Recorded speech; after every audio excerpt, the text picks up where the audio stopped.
दोस्तों 2024 से पहले भाजपा के लिए खतरे की घंटी है, उत्तर प्रदेश में खास तौर से, क्योंकि दलित वोटर जो कि मायावती के पाले में रहा है लंबे वक्त से और माना जाता है कि भारतीय जनता पार्टी उसे लुभाना चाहती है, लेकिन अब समाजवादी पार्टी के लिए अच्छी खबर यह है कि दलित वोटर उनकी ओर लामबंद हो सकता है और इसके लिए सपा की ओर से बड़े प्रयास भी किए जा रहे हैं। बड़ा समीकरण इस खबर में हम आपको बताएंगे। अगर आपको हमारा विश्लेषण पसंद आए तो जरूर इस वीडियो को शेयर कीजिएगा और कमेंट करके अपनी राय हमें जरूर दीजिएगा। चलिए शुरू करते हैं। दरअसल घोसी उपचुनाव में हार के बाद भाजपा को बड़ा झटका लगा है और पिछले साल के मुकाबले उसका वोट प्रतिशत भी काफी कम हुआ है। घोसी के अलावा खतौली और मैनपुरी उपचुनाव पर भी अगर नजर डाली जाए तो यहाँ सपा गठबंधन को एक तरफा जीत मिली थी और दलित वोटर बसपा की गैर मौजूदगी में सपा के लिए वोट किया था। ऐसे में एक साल में 3 उपचुनावों में भाजपा के लिए खतरे की घंटी नजर आती है। घोसी, खतौली और मैनपुरी उपचुनाव में भाजपा की हार को हल्के में नहीं लिया जा सकता। इन तीनों चुनावों से बसपा सुप्रीमो ने दूरी बनाई थी और बसपा के वोट बैंक का फायदा सत्ताधारी पार्टी नहीं उठा पाई, जबकि सत्ताधारी पार्टी खुद को दलितों के मसीहा के तौर पर पेश करने की कोशिश कर रही है। घोसी की अगर बात करें तो 2022 के चुनावों में सपा को यहां 42% वोट मिला था और भाजपा को 33%, बीएसपी को 21% वोट मिले थे।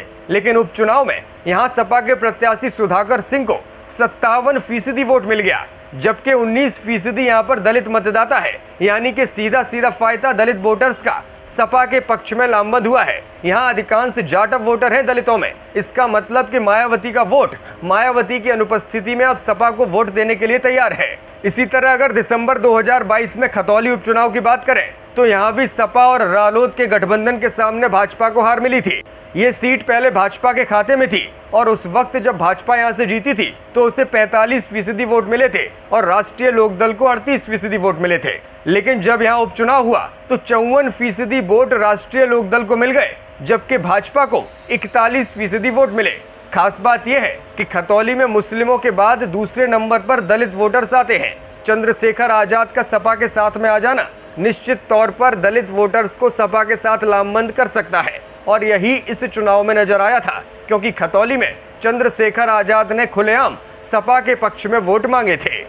कुछ यही हाल मैनपुरी लोकसभा उपचुनाव में भी नजर आया था। यहाँ दलितों ने खुलेआम सपा को वोट दिया था और डिंपल यादव का समर्थन किया था। डिंपल यादव ने यहाँ 64% वोट पाए थे, जबकि भाजपा प्रत्याशी को महज 24% वोट मिले थे। बसपा यहाँ भी नदारद थी। इसका मतलब साफ है कि निश्चित तौर पर तमाम दावों के बावजूद दलित वोटर बसपा के बाद सपा के साथ जाने को तैयार बैठा है, यानी कि भारतीय जनता पार्टी अपनी नीतियों से या अपने तमाम दावों से दलितों को नहीं लुभा पाई है। मुफ्त राशन, घर, एलपीजी कनेक्शन जैसी योजनाओं के बावजूद दलित वोटर्स भाजपा से छिटक रहा है।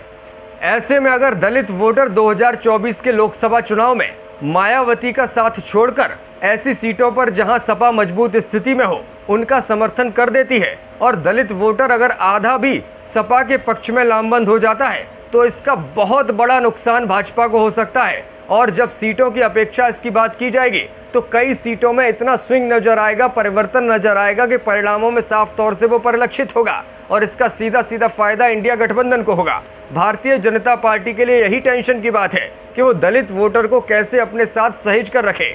मायावती जो कि लगातार कह रही है कि वो अकेले चुनाव लड़ेंगी, ऐसे में उनके प्रत्याशियों को देखना भी महत्वपूर्ण हो जाएगा, क्योंकि अगर वो तमाम समीकरणों को देखते हुए अधिक से अधिक मुस्लिम प्रत्याशी मैदान में उतारती हैं, जैसा कि उन्होंने विधानसभा चुनावों के दौरान किया था, तो फिर सपा को इस रणनीति का नुकसान फिर से झेलना पड़ सकता है। मायावती का रुख महत्वपूर्ण इसीलिए है क्योंकि जिस तरह से वो चुनाव लड़ेंगी उसका सीधा अंतर देखने को मिलेगा। हालांकि पिछली बार महागठबंधन के तहत सपा और बसपा ने एक साथ चुनाव लड़ा था, लेकिन दोनों के वोटर्स एक दूसरे में ट्रांसफर नहीं हो पाए थे। इसकी वजह चाहे कुछ भी रही हो, लेकिन भारतीय जनता पार्टी पिछले लोकसभा चुनाव में जिस स्थिति में थी इस बार उस स्थिति में नहीं है और माना यह जा रहा है कि भाजपा की सीटें पहले की अपेक्षा निश्चित तौर पर कम होगी, भले ही भाजपा मजबूती से चुनाव क्यों न लड़े।